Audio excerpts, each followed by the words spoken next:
Welcome, everyone, to the Bold Authors Network.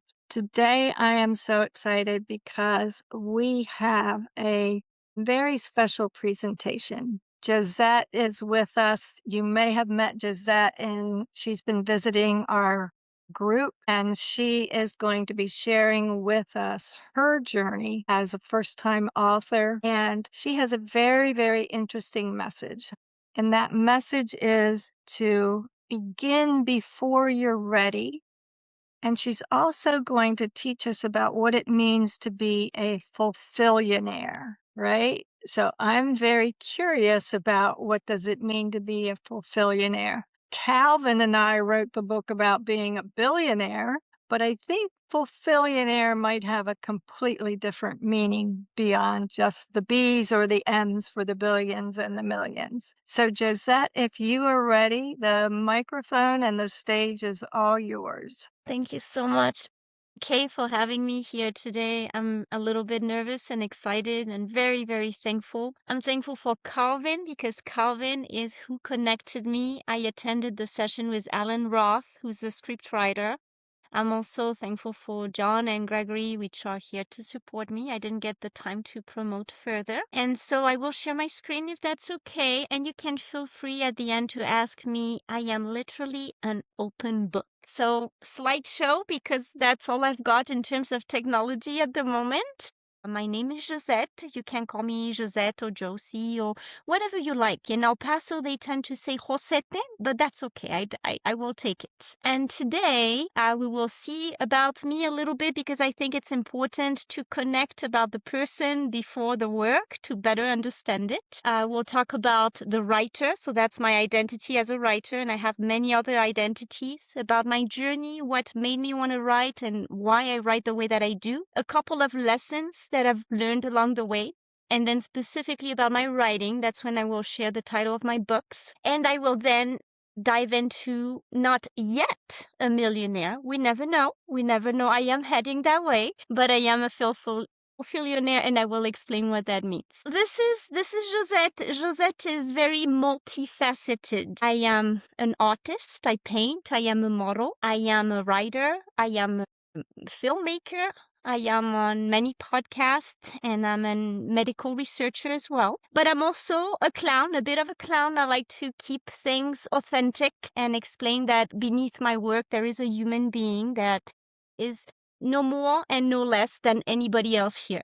So me as a writer, again, because I am neurodivergent and I tend to be fascinated by many topics and many approaches, I like to write different genres, very different genres, and I like it to be fluid, mostly narrative based with an inspirational undertone. So my goal is to always keep a positive message at the end and to keep a visioned, aligned writing. What I mean by that is that I grew up in very scarce circumstances in Miami. My mother was a drug addict prostitute, and so I lived through a lot of emotional, physical, all types of abuse for the first few years of my life before I was thankfully adopted by my dad's parents and grew up in south of France, but in and out of dealing with mental health my whole life. And so I had a very negative self-talk. That's why nowadays it's very important for me to always have a rewiring identity behind whatever comes up, intrusive thoughts, I would call it. So a little bit about what changed that turnaround. I want you to see my service dog, so I'm going to move that around. I got very sick, and so I didn't know what I had for many, many years, and I petitioned myself into an interdisciplinary health science PhD program, which was an incredible journey. They gave me 2 years to prove a case no one believed in, and I succeeded above and beyond by publishing the first orthoethnographic dissertation at my university, proving my diagnosis and getting my first few rounds of treatment. I live with a condition called relapsing MOGAD. When I relapse, every episode is more severe, more intense, longer, and I tend to become suicidal because I don't have a safety net to take care of me in terms of family. So I lose my eyesight, my cognitive abilities, my physical abilities as well to walk and balance out. But it became a turnaround in the most positive light because I realized that health was everything and everything is rooted into mental health and vision. So now I am always booked because I am focused on me, myself, and I do not feel ashamed about it. I'm writing a movie about this to gain visibility and justice and access to treatment in the United States, which I still do not have. So I would have access in Mexico, but the infusion costs 3 to 4 thousand US dollars each. And that's okay because I've learned about Ayurvedic medicine, Chinese medicine, how to improve every aspect of my being so that I won't relapse and will be successful in that journey too. So this is me graduating with my PhD with my service dog, which passed away in October. His name was Milo, and he did the whole studies. So Dr. Milo is to thank for a lot of things. About the lessons is the lower you fall, the higher you can climb. Find your purpose, find your passion, get out there. So I've been painting my whole life, but I was so afraid of people's judgment until I got sick and recovered. And then I started painting and getting my painting exposed in different places. I was almost 38 and I was very shy and insecure, and I started modeling. I started dancing on stage because I could. And so the lesson is, don't worry about what the world thinks. You have so much purpose and the goal should be growth. So a little bit about my writing. Every now and then I need a little reminder from God, the universe, whatever it is that you believe in, a little push. Many of us feel that we have to have it all together to get it out there. And when I lose my eyesight, because I don't know how long it's going to be, an hour, 2 days, permanent, it changes that dramatically. And I realized that getting something out there is better than waiting for something that might never happen. So, starting in December, I've started being on a lot of podcasts, and I've also published a lot of books, which along the way, I can have the luxury of editing, right? But they are out there. My first book was a poetry book, and this is To Heal My Inner Child. The second one was more spiritual, about my spiritual identity. But I also have language teaching books, neuroscience books, lots of fiction. And this one, I really like Verde Luma because it's creating a world where we live in peace with nature and we actually value every single thing that we take for granted, from water to oxygen to human connection to using that technology that is so awesome and that we take advantage of, but more consciously. How can we use it to save the earth instead of, just abusing it while knowing that it's affecting our resources? And so I am currently working on my business, which I also just started. This is Josette XMP Production. I am working on a movie called The Prostitute's Daughter, which is in the flavor of The Pursuit of Happiness. It is my life story, the ups and downs, the very dramatic but very inspiring undertone. And of course, how could it not be? Because I am currently unhoused, on food stamps, no family, no access to treatment, and I am the happiest person there is. I've never felt healthier, and I've never felt more inspired and driven, and things come your way when you follow your heart. The second production is a documentary. It's called Homeless with a PhD, which is my current situation, where I am actively exposing the system to gain that access to treatment in the United States. So you are all very much invited. I will be in one live podcast in 2 days. I am glad to share the links with you. This is specifically about the homeless situation. Every podcast has a different focus. It said here that there were 6 people attending, and now there are already 160 people signed up. So I am blessed beyond measure, thankful, and I wouldn't change any bit of my story. So if you have any questions for me, feel free. Wonderful. Thank you, Josette. So let's explore the bit that you were just talking about, the homeless with a PhD. Tell us a little more about that part of your story. Right. So because of my diagnosis, I am fighting for disability, meaning disability would provide me with a roof and just basic very basic needs, which would not make me a millionaire, but I will do that myself. Don't worry. And they have gotten denied for disability countless times, even for complex PTSD, depression, because I didn't know what I had for many years when I had those severe episodes. Still, I feel that I should have been disabled for my mental health diagnosis, and it was never the case because I was always showing resilience, meaning I went certification after certification, award, scholarship, higher education. And so there was that assumption that a person like me didn't really need disability, right? If you play the part, then a lot of people assume that that's okay.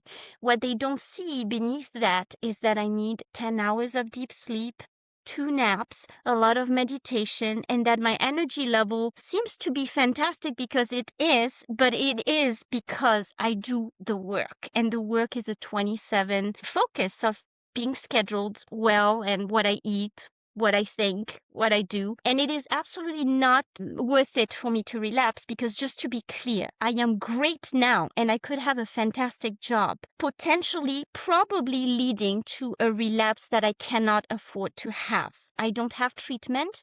And when I relapse, I end up in a shelter because I do not have a family. So I lose my eyesight, my cognitive abilities.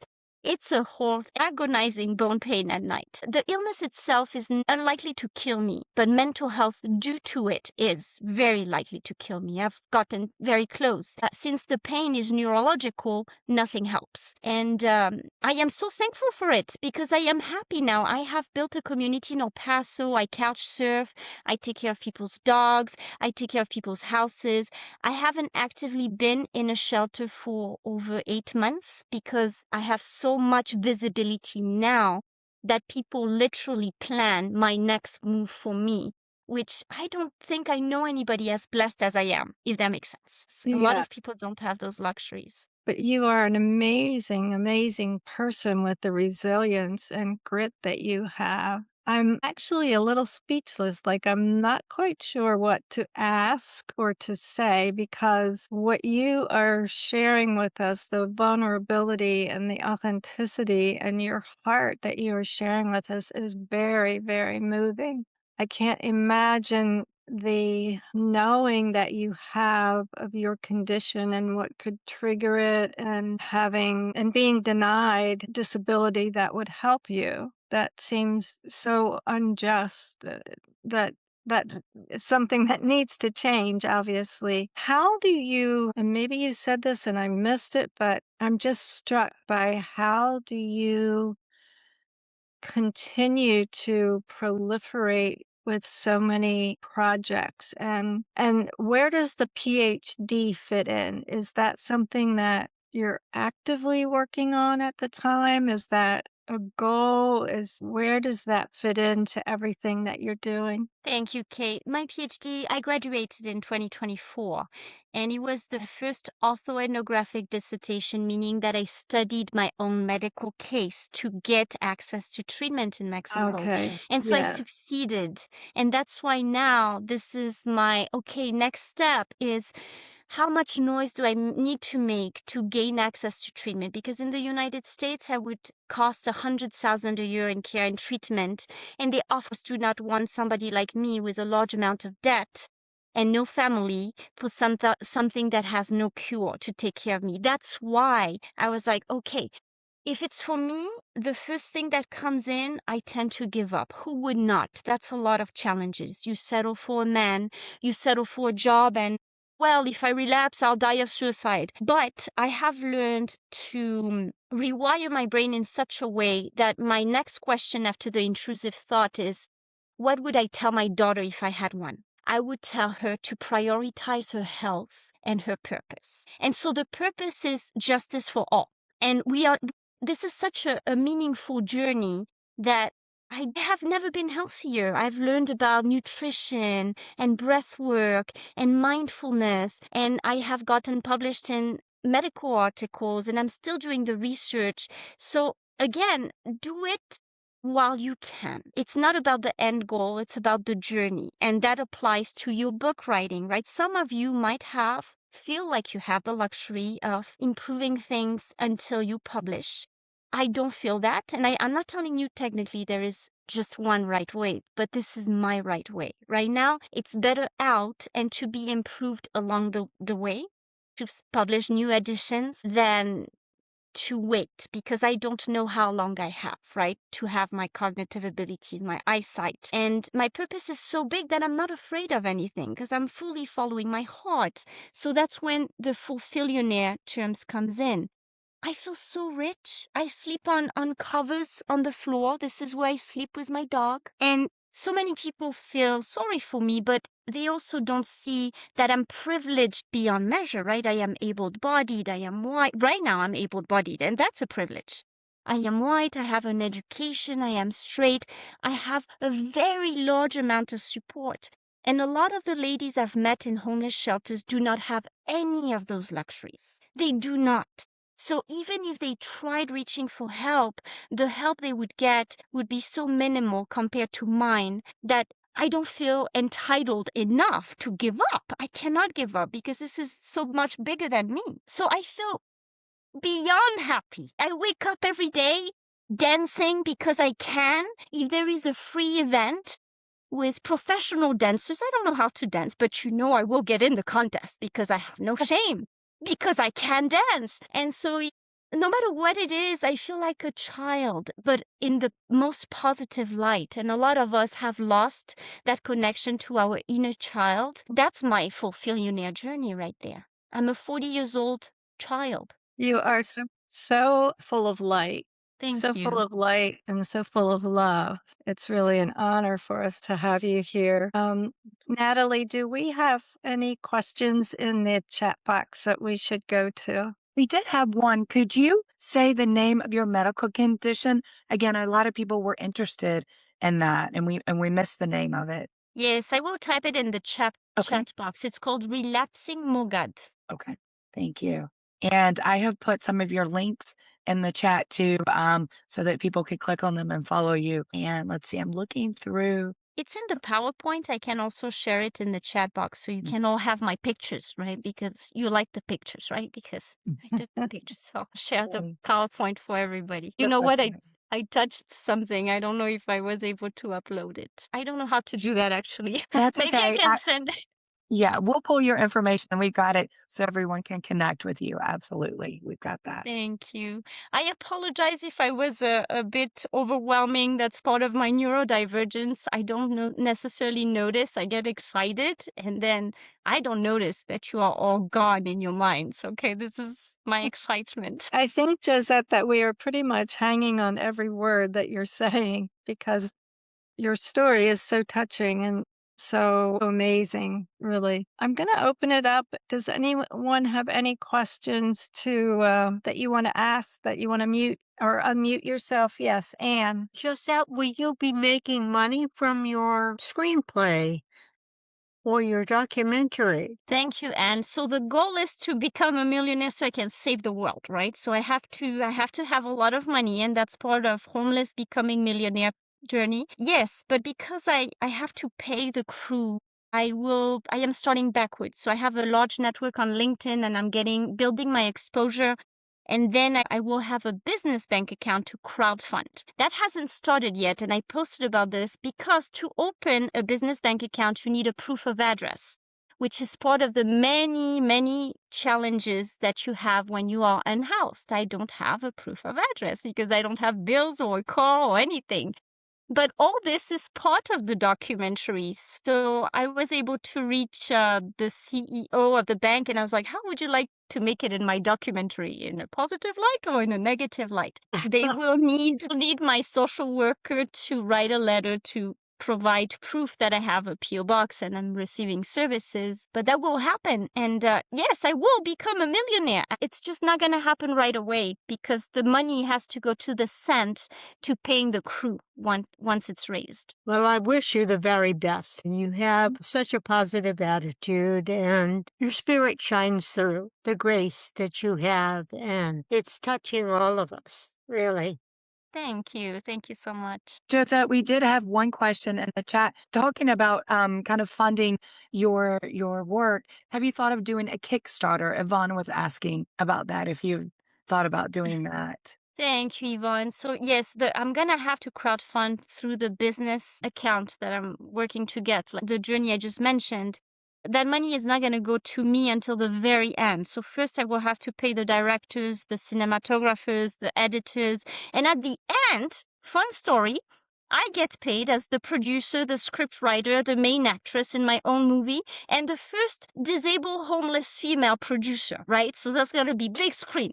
I'm getting you ready because I see it in my mind. So it's going to happen. Now, for the personal, I occasionally have people that buy me a coffee. That's an app, or they request me for a French workshop. I can teach French and people can donate that way. That would go to my basic needs. And again, building visibility is a big time thing. I cannot earn more than 1,200 a month to not interfere with my disability. And I try to keep it not as visible as possible because, well, I don't know if they will ever approve me. So we'll see. But there are ways, and I am not starving. I have food stamps and a very large supportive community. What would you like us to know about the homeless community? I know that we all have lots of beliefs about it, perhaps, but what would you like us to know about that? Thank you so much for asking this question. This is very important to me. Every human being I've ever met in shelters have incredible stories and they live with more hardship that I could list. A lot of them have severe mental health concerns where they don't feel worthy to even try. And so whenever people are labeled lazy, that's such an ignorant statement that we tend to give. That's ignorant because we don't understand. And I do, unfortunately, I have been at that point where I was like, yeah, you know what? I prefer the streets. I prefer the streets. I have literally felt that way. And I have felt that way because trying was too exhausting. Some people have the luxury of not understanding that.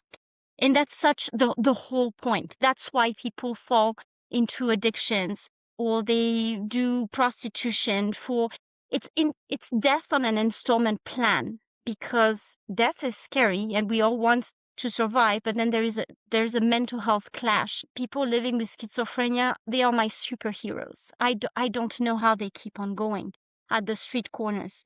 And so that judgment of don't give them money because they're going to use it in drinking, honestly, what else do you have to offer them? Will you offer them what they need, which is likely a lifelong emotional recovery filled with love and purpose, that they are important and capable of changing the world? A lot of us have heard that we were not capable, we were not good enough.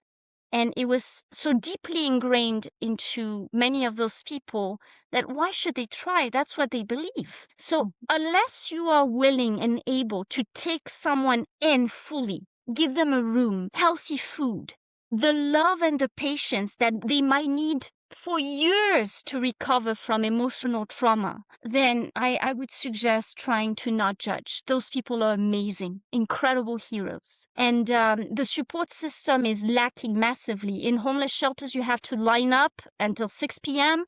And if you're not in by 6, you are out. You sleep in the streets. So when it's cold, I understand why people resort for drugs and alcohol, why they would just beg for money without having further aspiration. Their spirit is so broken that the only way to get them out is to get their spirit to be revived. And that's a lifelong work that requires basic needs to be met and a lot of family support. So you and I can be that family if we are willing to oversee the judgment and all the cruel things that we tend to. I'm sorry, I'm passionate. Is that too much?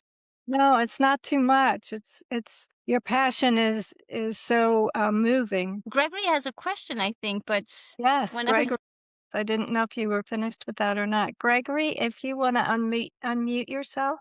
Yeah, I don't have a question. I just want to pump Josette's tires here because I have met Josette for basically a little under than a month here. And I just basically, if you want to hear more of her story per se, I put in the chat her appearance on a show called Just Jackson Guest with Jackie Holbert. She's a re-entry relationship type of an expert type of thing from Michigan. So she had invited her on, and this is where I come in and stuff, because she reached out to me on a Zoom call to see what stuff that I have been doing, and probably doing a little copy and paste type of thing of the stuff that I've been doing on the platform per se. And I basically linked her up, as well as the host of that show up, very muchly in a cold type of communication type of thing, which I kind of learned my lesson on the platform. You don't do a cold, you don't with two strangers. You do a warm connection. So that's probably the last time I do a cold type of connection with two people in my network per se. And she basically, I will say, rocked it and stuff. And if you don't believe me, John Warner was also in the room itself on that type of episode. He'll probably give you the same type of spiel and stuff. So just want to pump her tires a bit. No questions here, because I already know this lovely human being and stuff. So just want to put that out there. So Agree. Thank you. Thank you so much for that. Thank you for Yeah. your kind words and your perspective. And I don't know, I think there's nothing wrong with doing a cold introduction, because as they say, what is that saying? Strangers are people you just haven't met yet. oh, there is, because there is.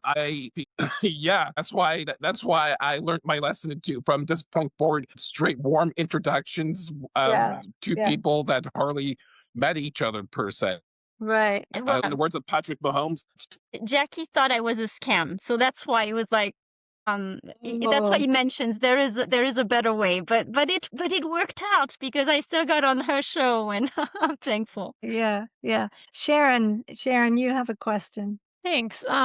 Josette, you are an incredible inspiration. I'm really impressed by your story. I just wanted to clarify, you talk about not being able to get the care that you need and wanting everyone to be able to get the care that they need. And I assume you're talking about universal health care in America. Is that what you're referring It's a to? multi-layered. Of course, I would like universal healthcare, but that's not just that. It's access to diagnosis. So in Mexico, in France, and Canada, I am treated the same way for my disease that I would be for multiple sclerosis or NMO. But in the United States, they make sure to make it harder for me to access treatment because of its cost. So they ask you to know which type of demyelinating disease there is. There is multiple sclerosis, NMO, and MOGAD. They are around the world, except in the US, treated the same. But because diagnosis of MOGAD is so hard to get in the US, they just have me under demyelinating disease, which prevents me from accessing treatment since they use different types of infusions for all three diseases. Very political. Most people living with those conditions wouldn't know any better, so they would probably give up on life. And that's why I'm so purposeful and happy and thankful, because everything that happens to me is a way for me, after I make it, to change the system for those who don't have my privileges and luxuries. And I assume that's all because we have a for-profit, not just a for-profit healthcare system, but we have a Absolutely. for-profit insurance Yes. system. And I Yes, think it's Sharon. absolutely, it's incredibly immoral that you can make money by denying people care. That's Absolutely. disgusting. And that's the American way. And makes me crazy. Thank you. Yes. Thank you. And good Right. luck with changing the system. I worked for a child advocacy organization. That was one of the issues we worked on. And it's just, there's so much pushback because there's Yep. money to be made. And that's more Sharon, important to so many people than absolutely, having yes. everyone be able to see a doctor. It's just, I am on the board of directors for Disability Texas Rights. I represent District 8 for the city of El Paso in terms of accessibility. I have been a case-appointed special advocate for children in my days before I knew what I had. And I am well versed with what you are saying, but the fight is worth it. Even though we are looking at something impossible, quote unquote, to obtain, it is in our interest to believe in prayer, in manifestation, and action. That's why I do everything that I do. Because if you have a vision, you make it harder for the system who's working against us. They want us to feel hopeless. So Right. no matter how hopeless it feels, I'm going to make all things happen. and just like any good public policy, it only comes about because people demand it. Yeah. Yes. So people like you are working, Thank you, doing the Sharon. good work. Oh, thank you. Thank you. And John? You have a question? Thank you, Kay. Thank you so much, Josette. You are such an inspiration, and your energy is just so incredible. It's such an honor to be here and listen to you. Was wondering if you could talk a little bit about the role that your current support animal is playing in your production. Thank you, John. John is such a humble person. We just had a virtual coffee before the session. I'm so thankful for everybody that wants to learn and support me. Pepper is over there. I don't know if you can see her. She's sleeping. She is a 3 years old female golden retriever mastiff mix. So she's very big. And she's a service animal, meaning she has full access everywhere at all times. She is trained in case I lose my eyesight and balance to help me with that. At the moment, she's off duty because I'm feeling fantastic and I'm going to keep it that way because I've decided so. But she still gets the full VIP luxury of going everywhere with me. Milo, the one you saw in a picture that passed away in October before I transitioned to Pepper, was a medical alert service dog.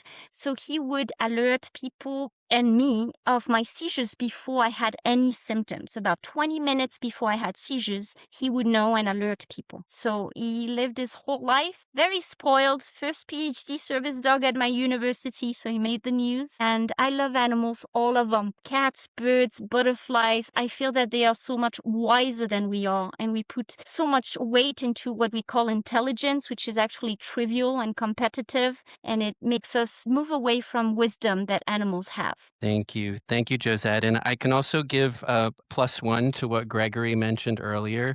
Josette was amazing on the Just Jacks event. So if you have an opportunity, please do watch that. You will enjoy it. Thank you. Yes, Thank you. thank you, John. I also want to bring Calvin in because Calvin is the connecting link between Josette and me and the Bold Authors. And Calvin, I believe you and Josette, you interviewed Josette for your podcast, Conversations with Calvin, We the Species. Just tell us what your interview was like and what your thoughts are on Josette's amazing resilience and grit. Sure. Well, I'm a spiritual guy, so I'm always there's a purpose for things, and somehow the universe got Josette and I together. And when I began to learn of her journey, I have a little medical background as a former pharmacist. It was instant chemistry, instant curiosity, and instant uh disbelief to process. We've all to listen and to process. And then I've been around the block a bunch of times as an octogenarian, and I've heard just about everything. And I've done 700 of these interviews and stuff. And we did a preliminary and just to get to know her. And uh, I, I'm, I've met them all, but she is just such a bright light and an amazing light and real. That's, sometimes we are listening to her, and if you're listening to her for the first time, you're saying, can this be real? There was a TV commercial back in the 60s, because that's how old I am. And, is it real or is it Memorex? And is Josette real?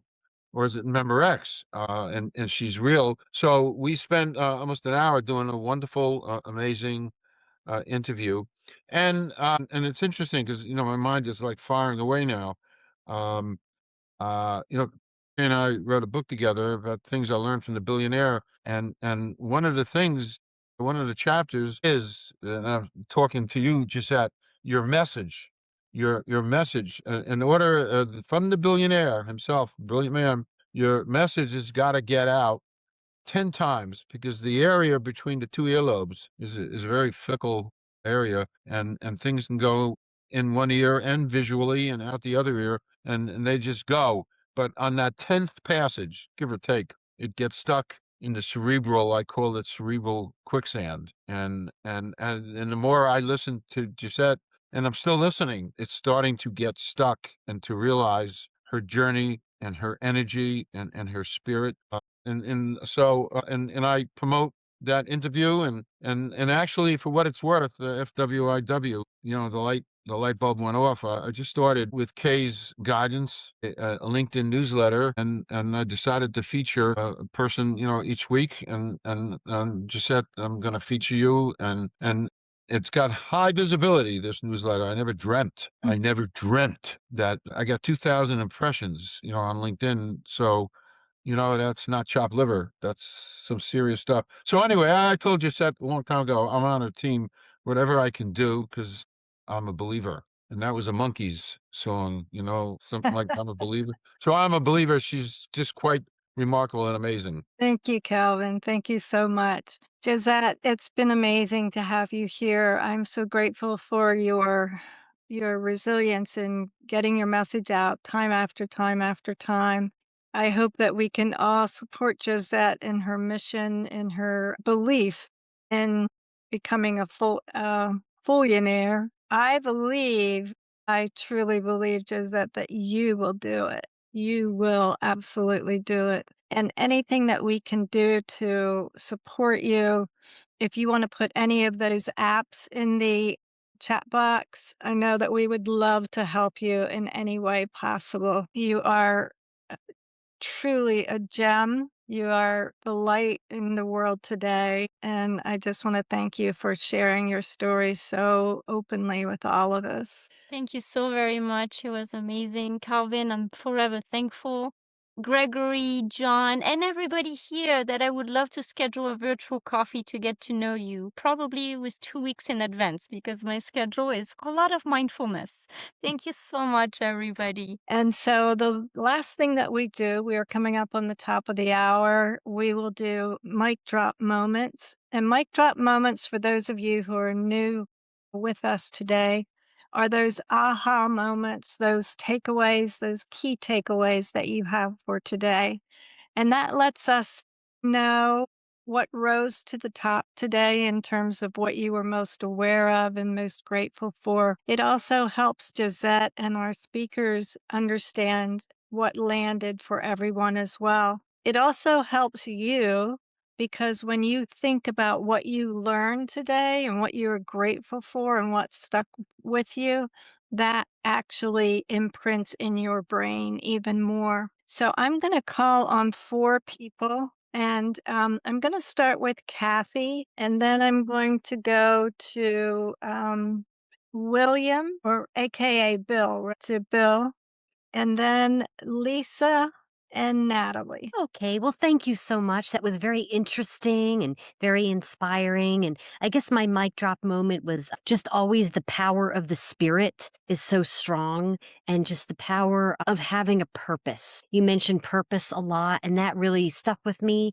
because oftentimes we get we love what we do. We write because we have to. And sometimes we think, well, what am I doing this for? But when you really get back to your core and your purpose and your spirit, that is very grounding and very important. So thank you so much. Thank you, Catherine. I appreciate it. Okay, next. I would say that I agree with you wholeheartedly, Josette, about your message regarding, well, it's about the journey, not so much the destination. As you grow and you fulfill your destiny, your fate, whatever you want to call it, it is the journey of going through life, and there's so much that you can do as far as just helping yourself and helping others to reach their fulfillment. It's a powerful message that I wholeheartedly believe in. Thank you so much. I want to say William, but I know you mentioned another name. Bill, Bill. Bill. Thank you, Bill. Yeah. I appreciate it. pretty easy. Okay, next after Bill. Who did I call? Called me, Kay. Yes, Lisa. Hi, Joe. That this was amazing, and I was really struck by your gratitude because I'm a strong believer in gratitude. I think it's easier for most of us than it is for you. Like the fact that you have so much gratitude with all the challenges you're facing was just really amazing. And I think that's going to carry the day for you, along with all your other commitment and passion. And you seem very calm. You didn't seem nervous at all when you were presenting. So that was wonderful. Thank you. Thank you very much, Lisa. Hi, Josette. Yeah, you were so beautiful inside and out. And thank you just so much for sharing your story with all of us. I would say what really stands out is that, life is what you make of it. And, self-doubt is so huge and can really derail you from all that you want to achieve. And it doesn't matter what circumstance, having that positivity and gratitude can change the world. So thank you for sharing that. Thank you, Natalie. And Gregory, you have your hand up. Yeah, my mic drop moment is, and I hate to say this, we're the society that we're in. Don't judge a book by its cover. Get to know the whole person inside and out, especially with people who are on the neurodiverse scale, which I will say, me and Josette are basically hold the trials and tribulations, the slings and arrows. Sorry to go on a Shakespearean type of rant here, in regards to the stigma that it is being a person who is neurodivergent in a non-neurodivergent type of world. And we need to get to know the more human side of everybody, and anybody and everybody. And I wish that, I will say, all of you, I wish that I could clone all of you and have you in my real person network here in my hometown, because I was thinking you guys get it in regards to this type of situation. Well, my own HR network needs a quote unquote, in the words of John Cena's finisher maneuver, that's a WWE superstar, retired superstar wrestler, an attitude adjustment, basically. Yeah. Thank you, Gregory. Thank you so much. Josette, thank you again for being here. I appreciate your spirit, your input. Thank you, everyone, for being here today. We've been truly blessed by a spirit of light today. So we will see you next week with our author spotlight.